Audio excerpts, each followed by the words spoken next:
À l'été 1941, la guerre fait rage dans l'Atlantique. Les sous-marins allemands traquent les convois britanniques. Le 3 août, le Premier ministre britannique, Winston Churchill, part en mission suicide. À bord du navire de guerre Prince of Wales, il se rend dans la baie de Plaisance, à Terre-Neuve, pour rencontrer le président américain Franklin Roosevelt. Les États-Unis ne sont pas encore en guerre. On ne sait pas combien de temps il faudra pour vaincre l'Allemagne nazie. Mais d'ores et déjà, Roosevelt et Churchill se mettent d'accord sur les principes d'un futur ordre mondial. Dans leur charte de l'Atlantique, ils s'engagent à ouvrir le commerce international à tous les États. En parallèle, il faudra instaurer de meilleures conditions de travail dans le monde entier. La coopération de toutes les nations dans le domaine économique garantira la paix.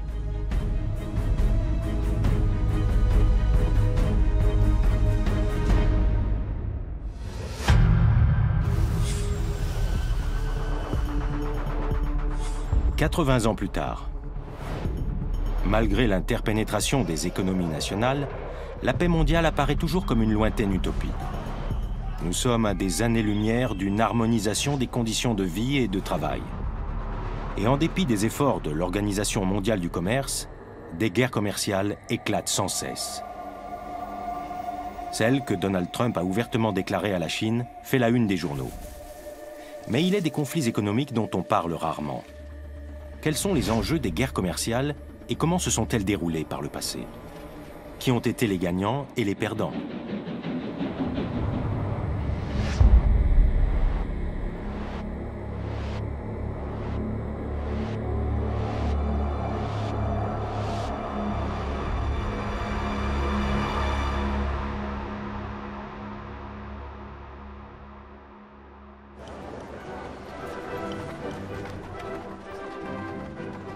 Nous sommes en 1839.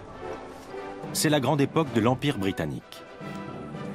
La Grande-Bretagne règne sur les mers et s'affirme comme la plus grande puissance commerciale au monde. Avec ses 400 millions d'habitants, la Chine est encore un géant en sommeil. Un empire souverain qui ne dépend de personne mais offre quantité de produits très intéressants à l'Occident. Là, on est au milieu du 19e siècle. Il se trouve qu'il y a un rapport marchand entre la Grande-Bretagne et la Chine, sauf que c'est un rapport déséquilibré. En gros, les Chinois vendent du thé, de la porcelaine, des étoffes aux Anglais, mais les Anglais vendent rien aux Chinois. Les Chinois n'acceptent que l'argent métal comme moyen de paiement, ce qui pose un sérieux problème aux Anglais et à leur compagnie des Indes orientales. Ils perdaient énormément d'argent métal. Et à la longue, ce n'était évidemment pas tenable. C'est pourquoi ils voulaient que les Chinois ouvrent leurs ports et leur achètent davantage de marchandises. Mais la seule chose que les marchands anglais pourraient vendre en abondance aux Chinois, c'est l'opium. Cette drogue, interdite en Chine, est très prisée de la population. Et les Anglais n'en manquent pas. Ils en cultivent en Inde depuis des décennies, bien plus qu'ils ne peuvent en écouler sur le continent européen. C'est ainsi qu'ils acheminent la substance clandestinement, par la mer, jusqu'en Chine.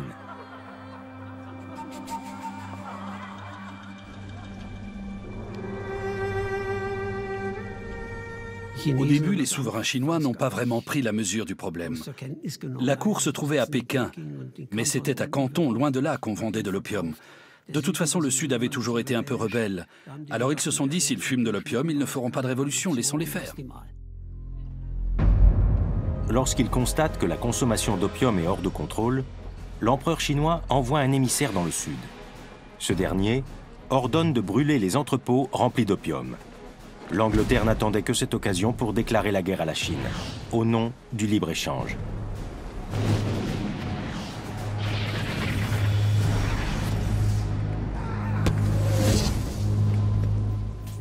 Je pense qu'ils n'ont pas anticipé la rapidité d'action des canonnières étrangères. Il ne faut pas oublier une chose, tout se faisait toujours dans le plus grand secret. Et le temps que le gouverneur de canton envoie un messager auprès de l'empereur pour l'avertir de l'arrivée de la flotte britannique et que ce dernier lui envoie une réponse, il était trop tard. Le système n'était tout simplement pas adapté. La Chine va perdre ses premières batailles, ça va déboucher sur un traité, lequel traité va ouvrir encore plus de ports chinois au commerce des Britanniques. Après avoir vaincu les Chinois, les Britanniques tentent de leur expliquer qu'ils ont été contraints de mener cette guerre pour garantir un commerce sans entrave. Le gouverneur britannique de Nankin use de belles formules pour justifier l'action de son pays. Toutes les nations sont de valeur égale. Elles sont sœurs et font partie de la grande famille humaine. Elles devraient donc être solidaires et entretenir des relations amicales, afin de contribuer au bien-être général. C'était précisément cette idée qui animait les marchands anglais lorsqu'ils sont venus ici pacifiquement pour faire du commerce. Ils sont arrivés avec les meilleures intentions du monde, mais ils ont reçu un accueil haineux et ont été maltraités. C'est pourquoi ils se voient obligés d'exiger des garanties.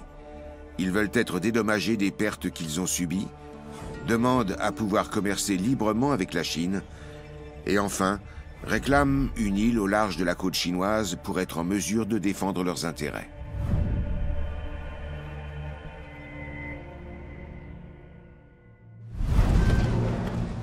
Faire la guerre à la Chine au nom d'un commerce sans entrave?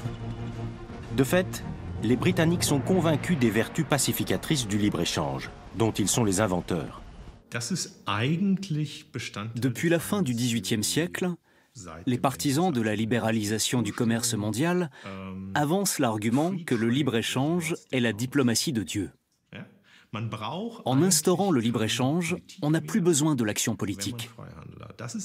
La paix viendra d'elle-même.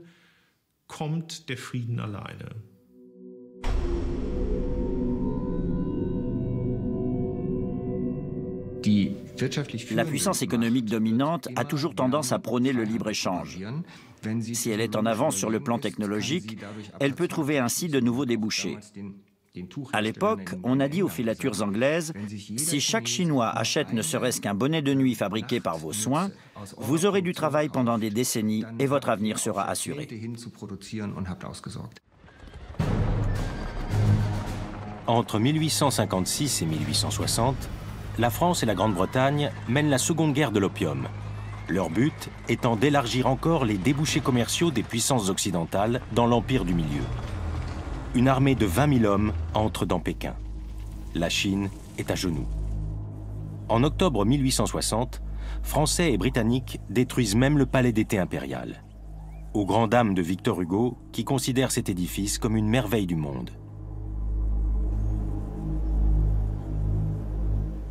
Le palais d'été était un univers en soi.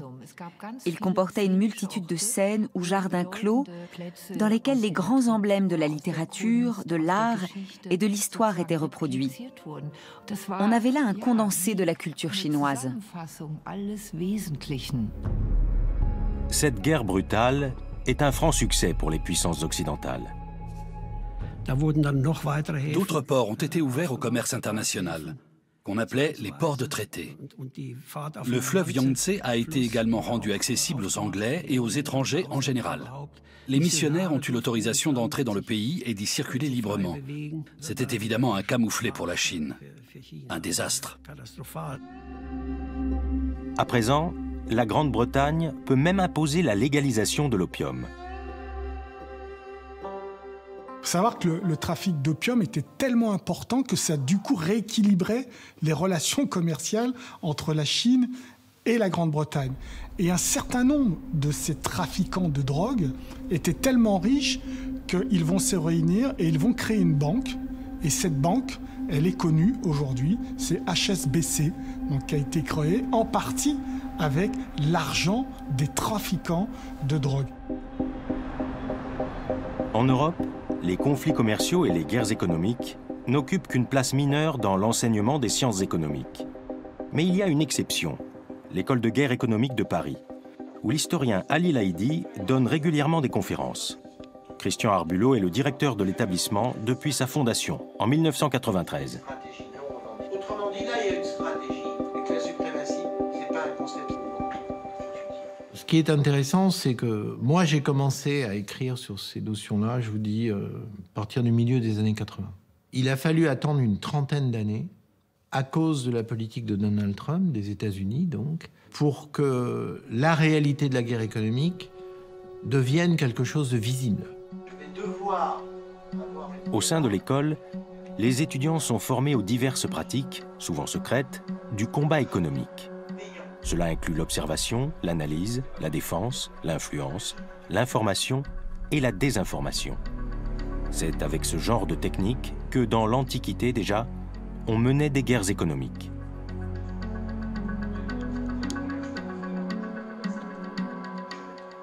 Il y a la ruse, il y a l'espionnage, il y a l'influence.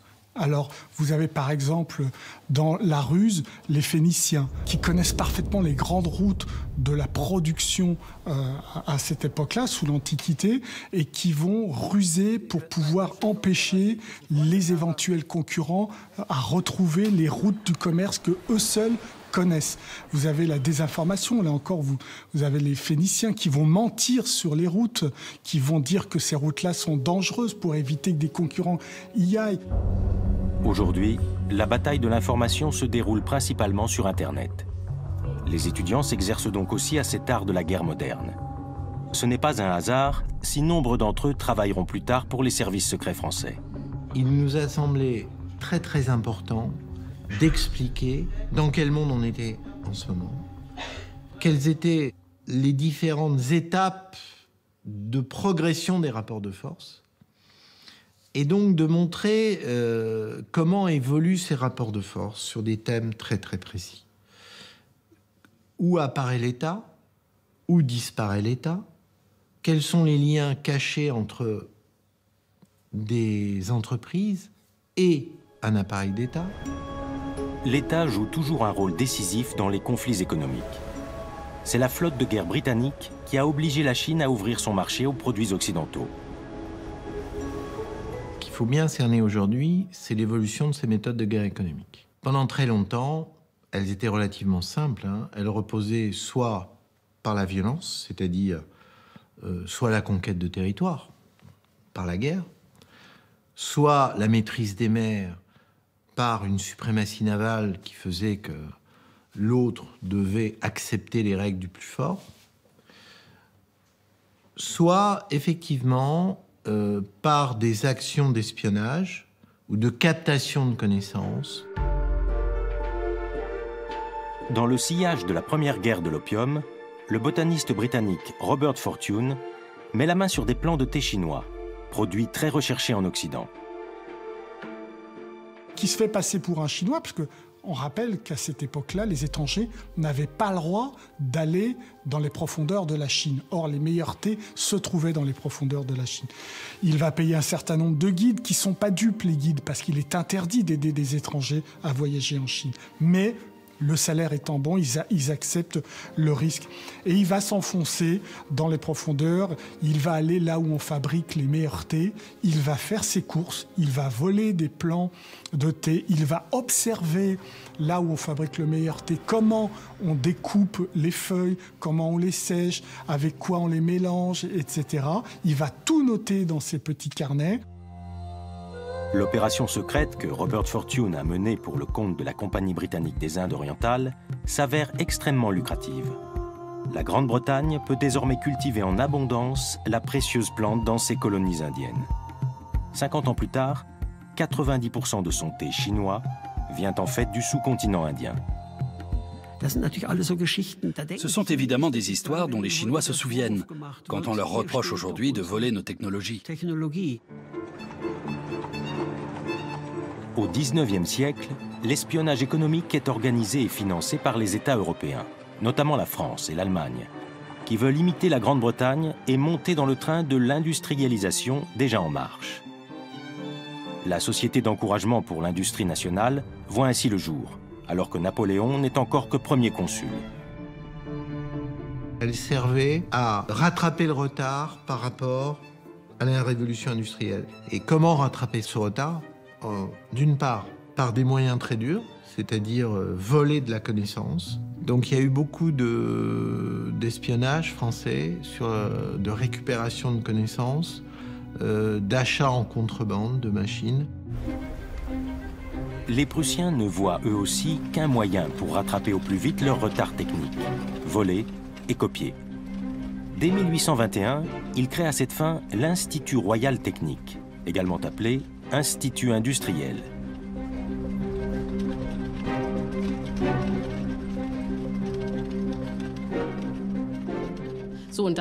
On a fait ce que les Chinois font aujourd'hui. On a envoyé des espions industriels au Royaume-Uni. On a importé des machines britanniques en Allemagne, alors qu'il était strictement interdit de les faire sortir de Grande-Bretagne. Et on a volé aux Britanniques tout ce qu'ils avaient. Machines textiles, technologies ferroviaires et procédés métallurgiques. Puis vient le moment, et les Chinois en sont exactement à ce stade aujourd'hui, où il faut soi-même inventer parce qu'on a volé tout ce qu'on a pu aux pays leaders. En Allemagne, ce moment arrive vers 1870, soit 10 ans après le début de ce qu'on appelle la première mondialisation et la signature de traités libéraux de libre-échange. Les techniques de transport et de communication modernes ne font qu'accroître le trafic international de marchandises.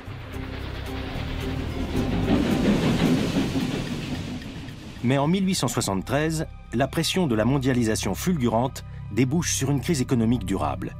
Les États européens réagissent en rétablissant des droits de douane, à l'exception notable de la Grande-Bretagne.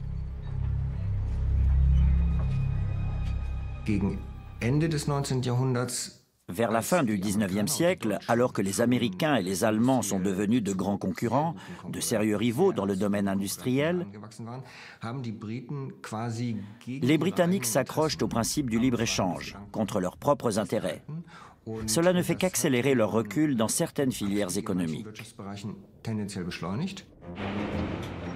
Malgré la crise économique internationale, l'Allemagne est en passe de devenir la première puissance de l'Europe continentale dans les secteurs économiques majeurs. À partir des années 1880-1890, les nouvelles industries, comme on les appelle, font leur apparition.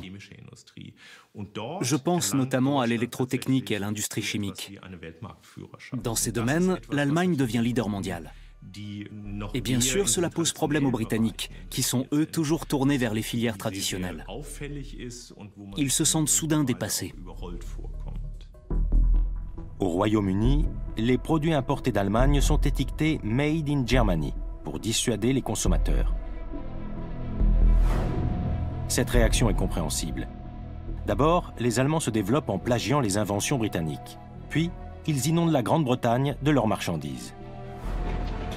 La puissante Allemagne exporte de plus en plus. Sa stratégie consistant à produire en excès pour le marché extérieur est clairement perçue comme agressive par les pays voisins.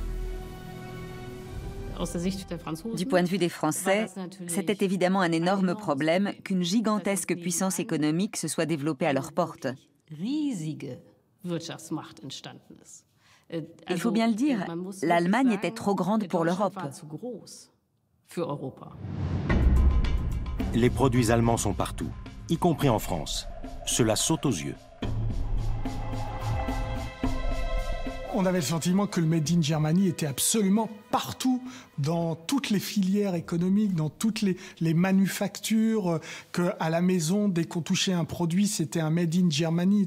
Donc ces angoisses qu'il y avait à l'époque à propos de l'Allemagne, c'est des angoisses qu'on retrouve aujourd'hui à propos de la Chine, où on craint que tout est Made in China, où on voit du Made in China partout. Tout comme leurs produits, les entreprises allemandes sont de plus en plus présentes en France. Pour contourner les droits de douane, beaucoup d'entre elles ouvrent des sites de production sur le sol français. Elles installent en général leurs bureaux dans le quartier de la Cité Paradis, à Paris. Pour nombre de Français, l'implantation croissante de firmes allemandes dans l'Hexagone s'apparente à une invasion masquée, une infiltration du territoire national.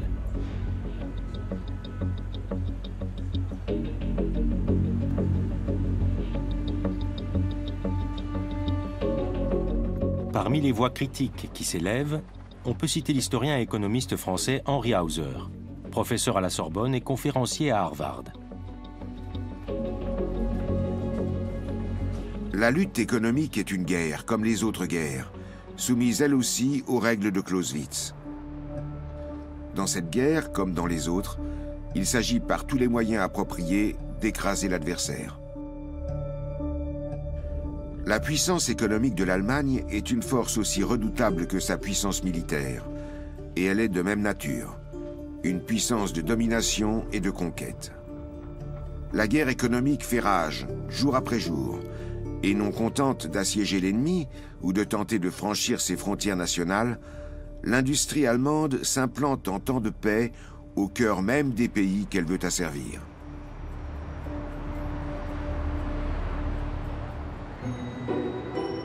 Si beaucoup de Français voient dans la politique économique de l'Allemagne une guerre de conquête avec les armes du commerce, les Allemands, eux, considèrent leurs efforts d'expansion économique comme tout à fait normaux et légitimes.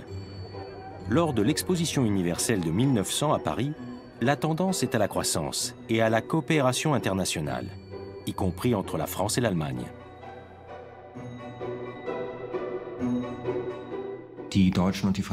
À l'époque, les banques françaises et allemandes ont de nombreux intérêts communs, par exemple en Chine et dans l'Empire ottoman.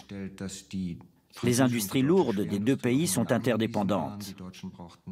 Les Allemands ont besoin du minerai de fer français et les Français ont besoin du charbon et du coke allemand. À vrai dire, les liens économiques qui se tissent de part et d'autre des frontières sont souhaitables. Si on part du principe que les nations qui pratiquent le libre-échange entre elles ne se font pas la guerre.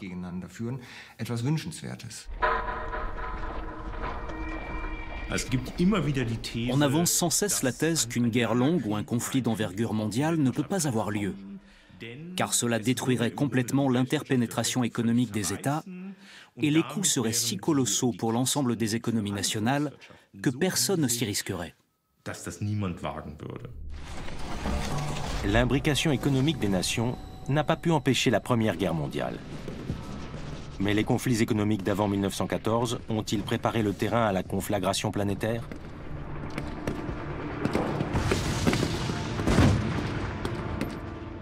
La guerre n'a pas éclaté pour des raisons économiques. Elle n'avait pas de nécessité économique. Simplement, les Français, qui ont créé d'ailleurs le mot « avant-guerre », avaient le sentiment que les Allemands voulaient préparer l'invasion de la France, y compris sur le plan industriel. La sauce de l'affrontement, avant d'être militaire, la sauce de l'affrontement est économique avant la Première Guerre mondiale. Ça ne signifie pas que la Première Guerre mondiale est due exclusivement à des questions économiques, absolument pas. Mais il est important de prendre également la dimension économique dans les rapports qui ont amené cette Première Guerre mondiale.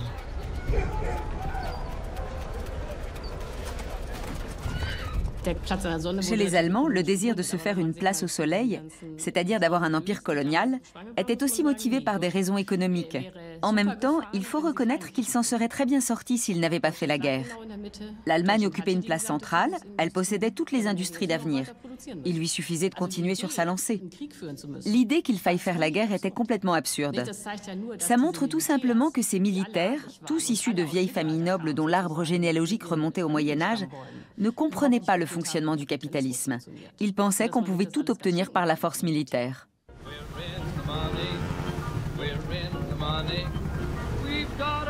En 1914, la première phase de la mondialisation prend fin. Les États-Unis sont devenus un grand pays exportateur grâce à leur développement technique fulgurant. Mais à l'inverse de la puissance britannique, ils ne sont pas encore d'ardents défenseurs du libre-échange. Ils peuvent même être considérés, au contraire, comme un modèle protectionniste.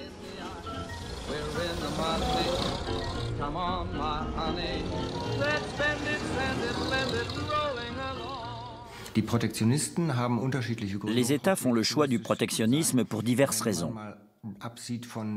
Si l'on fait abstraction de ceux qui s'isolent par idéologie, comme l'Union soviétique en son temps et la Corée du Nord aujourd'hui, on prône le protectionnisme là où on tente de développer son industrie nationale.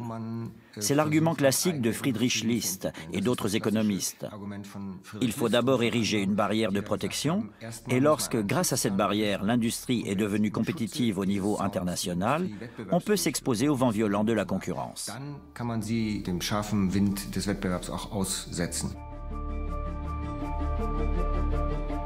C'est ce que les Américains ont fait pendant longtemps. Au XIXe siècle, ils protègent leur économie nationale de la concurrence étrangère en appliquant sur tous les produits d'importation des taxes forfaitaires atteignant jusqu'à 45%. Il faut attendre le début du XXe siècle pour que les États-Unis puissent se passer de barrières douanières protectrices. Aux yeux des experts et des journalistes de l'époque, l'économie américaine est désormais compétitive à l'international et pourrait largement profiter d'une plus grande ouverture au commerce mondial.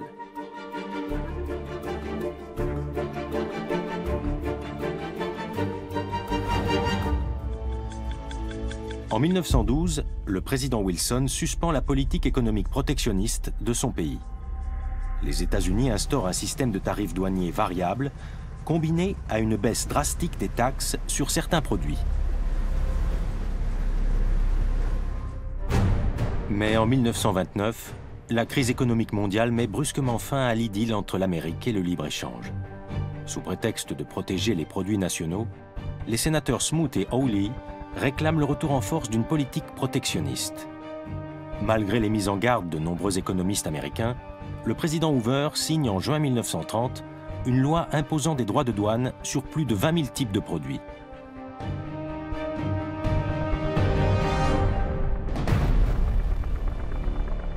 Pour les partenaires commerciaux des États-Unis, notamment les Européens, cette mesure équivaut à une déclaration de guerre économique.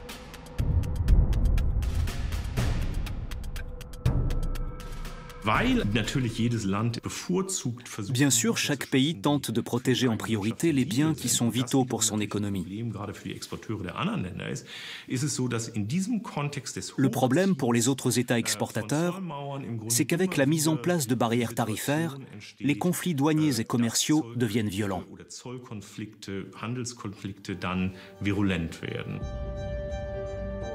En réaction aux tarifs douaniers prohibitifs imposés par les Américains, des dizaines d'États augmentent leurs taxes d'importation. Conséquence, le commerce international s'effondre. Aux États-Unis et en Europe, le chômage s'accroît à un rythme alarmant. La loi Smoot-Hawley n'a fait qu'aggraver la crise économique internationale, et tout le monde en a pâti. Chaque pays a essayé de préserver ses propres intérêts en prenant des mesures de protection nationale.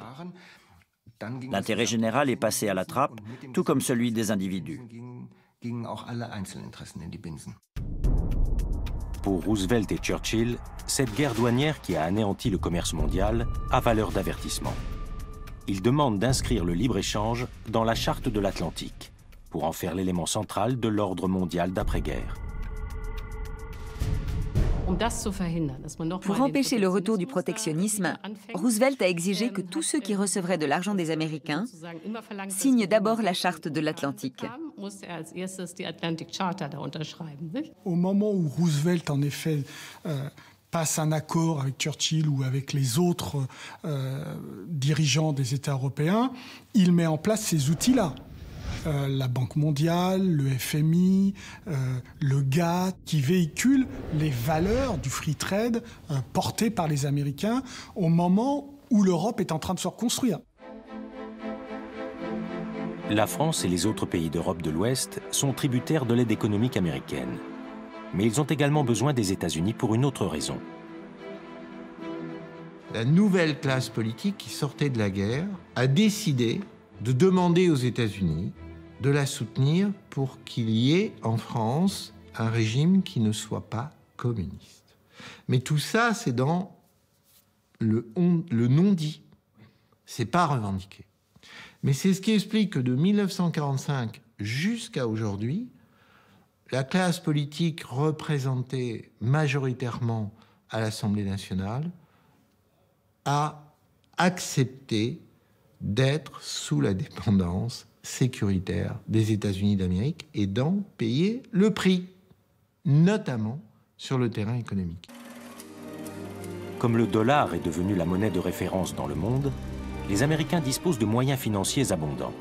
Et bien sûr, une Europe de l'Ouest économiquement forte représente un débouché pour leurs produits, tels que les films hollywoodiens.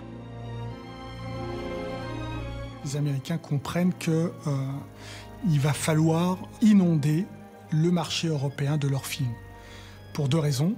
La première, c'est qu'ils n'ont pas eu la guerre sur leur territoire, donc ils ont fabriqué des films. Donc il y a un stock de films importants aux États-Unis qui n'ont pas été vus en Europe. Donc il faut écouler ce stock-là. Et la deuxième, beaucoup plus profondément, c'est qu'ils savent et comprennent pertinemment que vendre le cinéma américain, c'est vendre les produits qu'on montre dans le cinéma américain. Donc ils comprennent que c'est un formidable outil d'influence économique et politique. En mai 1946, une délégation du gouvernement français se rend à Washington pour obtenir de l'aide des États-Unis dans la reconstruction de la France. Le ministre américain des Affaires étrangères, James Burns, pose une condition à l'octroi de crédits substantiels: l'abandon du quota de films américains dans l'Hexagone. Le chef de la délégation, Léon Blum, accepte de réduire les semaines d'exclusivité réservées aux productions françaises. Vive la France! De nombreux professionnels du cinéma français se sentent menacés dans leur métier. Des légendes du grand écran comme Jean Marais et Jean Gabin participent aux grandes manifestations contre l'accord. Ils réclament de nouvelles négociations et sont entendus. En outre, les Français instaurent un système, unique en Europe, pour la promotion de l'industrie cinématographique nationale.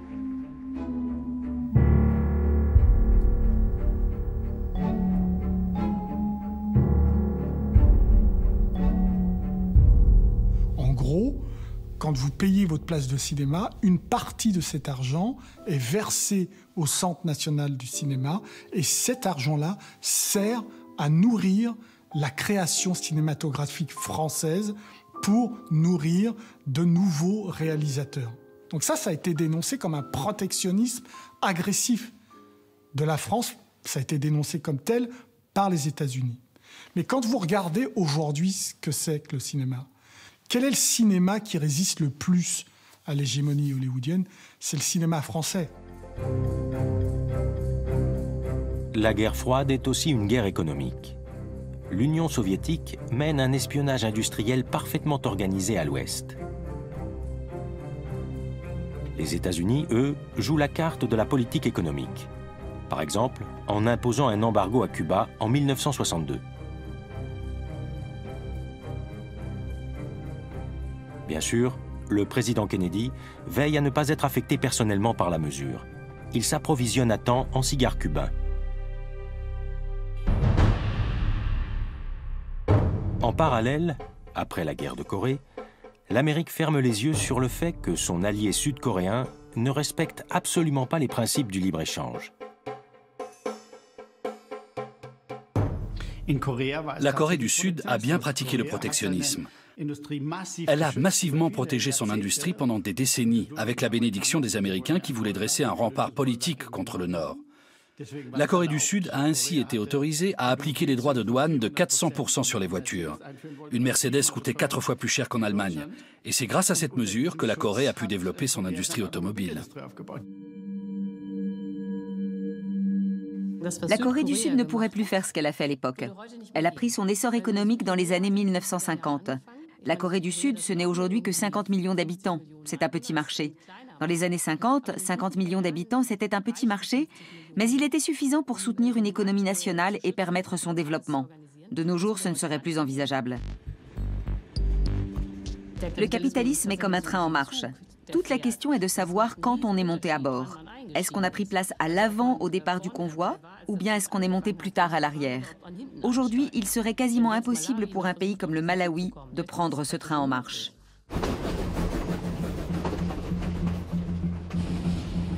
Le Japon, l'ancien ennemi de la Corée, a pratiqué une politique isolationniste pendant des siècles. Tout au long de cette période appelée Sakoku, les Japonais n'ont commercé qu'avec les Néerlandais. Et ils ont beaucoup appris à leur contact. Les Néerlandais devaient les informer très précisément de ce qui se passait dans le reste du monde. L'Empire nippon ne sortira de son isolement qu'au milieu du XIXe siècle. Sous la menace militaire américaine, il est contraint de s'ouvrir au commerce mondial. Il entame alors son ascension inexorable pour devenir une puissance industrielle moderne. Durant cette phase, les Japonais, toujours avides de connaissances, ont recours à l'espionnage économique.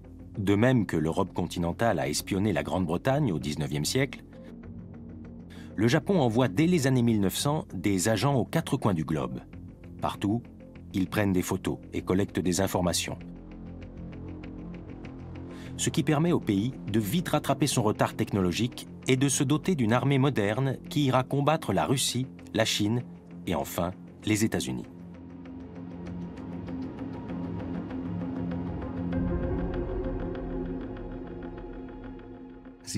Après la Seconde Guerre mondiale, les Japonais ont compris qu'ils ne pouvaient plus tabler sur l'expansion militaire. Ils ont donc saisi avec gratitude et empressement l'occasion de se développer sur le plan économique. Il faut dire que le pays était totalement exsangue. Dans la seconde moitié du XXe siècle, le Japon connaît de nouveau un essor économique fulgurant. Le Japon a misé sur l'aide publique. L'État est intervenu massivement en offrant aux industries nationales la technologie nécessaire pour concurrencer les entreprises occidentales. L'industrie automobile nippone en particulier fait un bond en avant dans les années 1970 et 1980 et dope les exportations. Les Américains étaient dans une situation comparable à celle qu'ils connaissent aujourd'hui avec la Chine. Ils enregistraient un énorme déficit de la balance courante avec le Japon. Reagan a donc eu l'idée d'utiliser la puissance économique des États-Unis pour mettre le Japon en difficulté. En 1982, les deux pays ont signé un accord, si on peut appeler ça ainsi, d'autolimitation, dans lequel les Japonais s'engageaient à livrer 8% de voitures en moins aux Américains. On a pu observer de très près les effets de cette mesure. Qu'allait-il donc se passer si moins de voitures japonaises entraient sur le marché américain? Tout le monde pensait qu'il se fabriquerait plus de voitures américaines. C'était d'ailleurs le but recherché. Mais ce n'est pas ce qui s'est passé. Au contraire, les trois grands constructeurs automobiles américains ont même diminué leur production pour augmenter le prix de leurs véhicules. Vers la fin des années 1980, le Japon se hisse au premier rang des puissances économiques mondiales, grâce notamment à son avance dans le domaine des technologies de l'information. Donc les Américains reconnaissent qu'en effet, le Japon est en train de leur contester la première place de champion économique du monde. Donc ils vont commander un rapport à la CIA qui s'appelle le rapport Japan 2000, et ce rapport va dire très clairement que le Japon a mis en place une doctrine d'intelligence économique aussi puissante que discrète. C'est ce rapport qui va renverser la vapeur. Et à ce moment-là, les Américains vont changer leur priorité nationale. Ce n'est plus de battre l'Union soviétique parce qu'elle a quasiment disparu en 1991. Leur objectif numéro 1, c'est de défendre leurs intérêts économiques. Si le Japon est devenu un sérieux adversaire, les États occidentaux ont la partie facile avec les pays du tiers-monde.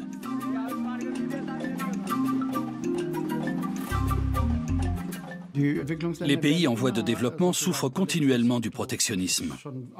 C'est comme ça depuis des décennies. Dans les années 1980, j'ai assisté aux négociations entre le GATT, remplacé aujourd'hui par l'OMC, et les pays du tiers-monde. Le débat portait sur l'importation de produits tropicaux chez nous. Tous les États occidentaux y étaient opposés, alors qu'ils ne fabriquaient même pas ce type de produit. Mais voilà, l'ananas risquait de supplanter la pomme. Donc, nos producteurs de pommes sont montés au créneau pour dire « Ne laissez pas entrer autant d'ananas ». On a discuté et négocié pour imposer des contingents restreints aux pays en voie de développement. Voilà comment ça se passe en général, et c'est évidemment désastreux. La donne est bien différente quand l'Europe veut exporter ses produits agricoles vers l'Afrique. Rien ne doit alors entraver le libre-échange, pas même le fait que les produits européens bon marché représentent une concurrence contre laquelle les agriculteurs africains ne peuvent pas lutter.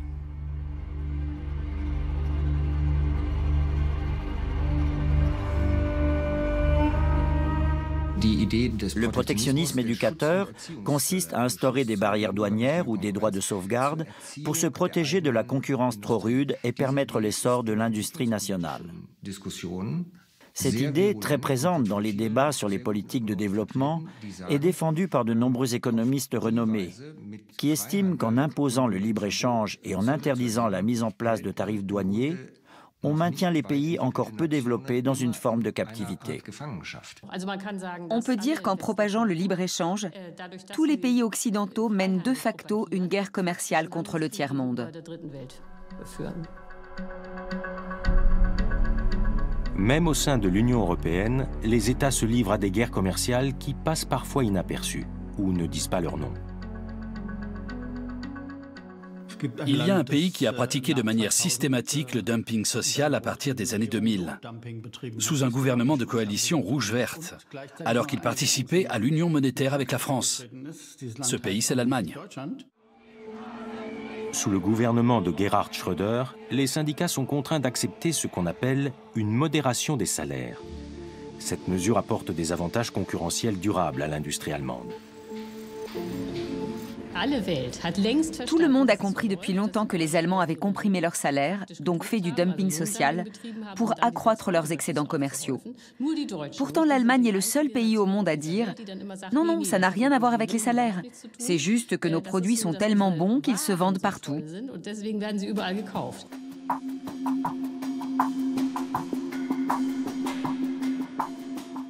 Avec leur politique agressive, les Allemands ont pris énormément de parts de marché aux Français, en Europe et dans le monde entier.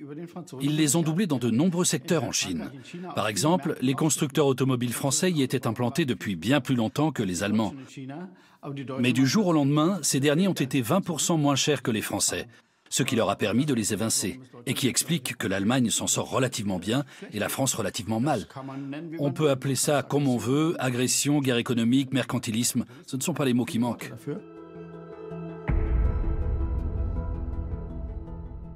On n'utilise pas le terme guerre commerciale, mais c'est un tort. Il s'agit ni plus ni moins de la forme moderne de la guerre commerciale. Au début des années 1990, les États-Unis fixent de nouvelles priorités dans leur politique économique. Avec le soutien technologique des pouvoirs publics, la Silicon Valley se mue en puissance mondiale officieuse. Les Américains ont bien compris que ça allait devenir compliqué. Malgré leur suprématie nucléaire, malgré leur suprématie militaire, malgré la fin de l'Union soviétique. Et là, je pense qu'ils ont misé la survie de leur empire sur l'émergence de ce que j'appelle, moi, non pas le cyberespace, mais le monde immatériel. C'est-à-dire ce monde où les technologies de l'information allaient jouer un rôle de plus en plus décisif. Deuxième mandat Bill Clinton, apparaît une déclaration officielle des États-Unis. Nous voulons avoir le leadership sur le marché de l'information privée. Leadership sur le marché de l'information privée. C'est pas très démocratique, ça. Le leadership sur le marché de l'information privée, c'est Google, c'est Facebook. Ils l'ont fait. Ce qu'ils n'avaient pas prévu, c'est que la Chine n'allait pas s'effondrer, la Chine communiste. 150 ans après les guerres de l'opium, la Chine est devenue un acteur planétaire sous contrôle de l'État. Le pays a créé son propre réseau Internet, investi dans le monde entier et développé ses routes commerciales. Aujourd'hui, on retrouve quasiment une situation comparable à ce qui se passait au milieu de ce 19e siècle, sauf que l'acteur est différent. Le rapport, c'est les États-Unis avec la Chine. Aujourd'hui, le déficit des États-Unis vis-à-vis de la Chine dépasse les 500 milliards de dollars en ce qui concerne les biens et les produits. Si les Chinois ont rattrapé aussi vite leur retard, c'est entre autres parce qu'ils ont volé des technologies. Les entreprises qui voulaient pénétrer le marché chinois devaient transmettre leur savoir-faire. Vous venez chez nous, vous voulez gagner de l'argent en exploitant notre grand marché, nous comptons bien en profiter en ayant accès non seulement à vos produits, mais aussi à votre technologie.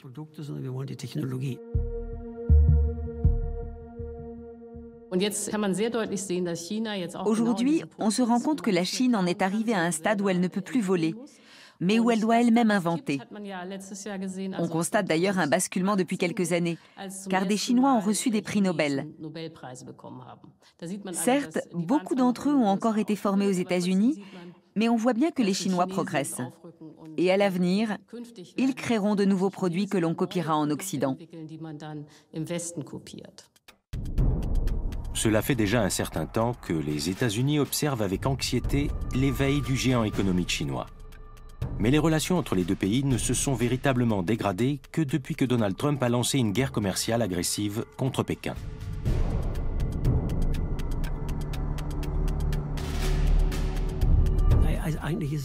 En fait, c'est bien plus qu'une guerre commerciale. Ce n'est que le début. Je suis intimement convaincu que ça va déboucher sur une nouvelle guerre froide.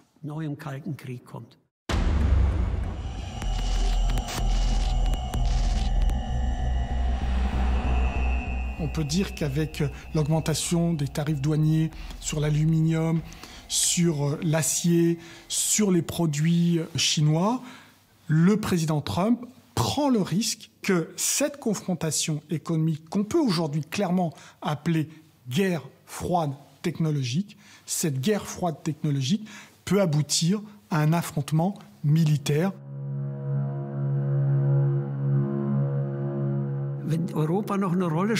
Si l'Europe veut encore peser sur la scène internationale, elle peut évidemment se soumettre à l'Amérique et être, pour ainsi dire, son larbin. Mais si elle tient à rester souveraine et à s'affranchir du joug américain, elle a la possibilité d'empêcher cet affrontement, cette guerre larvée entre les États-Unis et la Chine. Pour mieux comprendre les luttes de pouvoir qui se jouent aujourd'hui dans le monde, un rappel historique est nécessaire. Dans l'histoire des rapports de force entre puissances, il y a un mot qui domine l'ensemble, c'est la recherche de suprématie. Et cette recherche de la suprématie, elle va se traduire sur un plan militaire, elle peut se traduire sur un plan diplomatique, et bien entendu, elle peut aussi se traduire sur un plan économique. Rome élimine Carthage pour avoir la suprématie sur le commerce maritime en Méditerranée. Et on peut dérouler comme ça tout un tas d'événements historiques majeurs qui reposent sur le problème de la suprématie. Aujourd'hui, si on ne comprend pas que la guerre économique est d'abord et avant tout l'expression de ce que j'appelle une confrontation entre puissances, je pense qu'effectivement, on passe complètement à côté du sujet essentiel.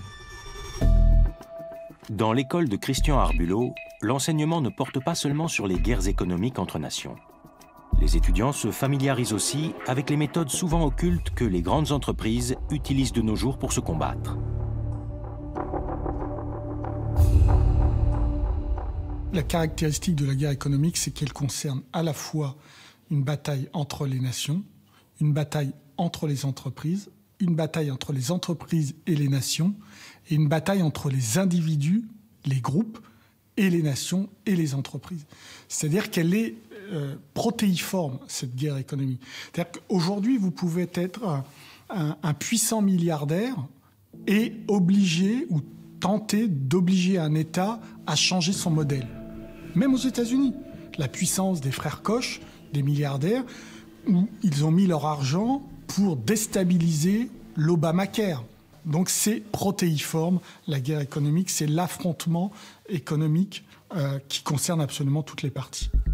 La plupart des guerres économiques ont pour but d'obtenir des avantages, de réaliser des profits, de créer des emplois. Parfois, il s'agit avant tout d'enjeux de pouvoir.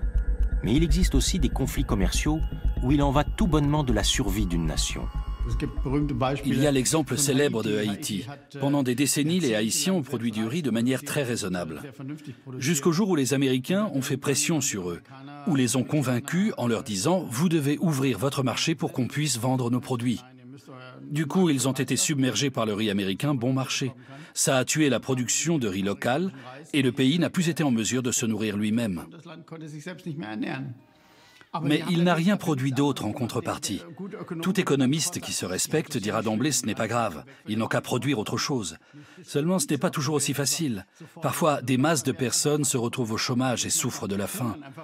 Et ça n'est pas pris en compte. Les économistes sont complètement aveugles sur ces questions-là. Les batailles commerciales que les plus forts mènent contre les plus faibles sont faciles à gagner. Mais elles ne sont pas bonnes pour autant. Et lorsque les plus forts se font la guerre, ils en sortent généralement tous perdants. Alors une question se pose.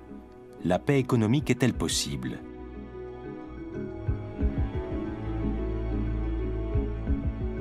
Pour moi, une école de la paix économique, pour l'instant, ça ne veut pas dire grand-chose. En revanche, travailler sur des écosystèmes à partir d'une réalité locale, pour faire des choses qui me semblent tellement évidentes. Quand je vais en Allemagne, je vois les circuits courts, je vois la manière dont s'opère la distribution, et tout ça me paraît très très pertinent. Et je trouve que c'est un modèle très utile sur lequel nous devons, réfléchir pour nous réapproprier tout un tas de leçons. Devons-nous revoir intégralement notre système économique pour survivre?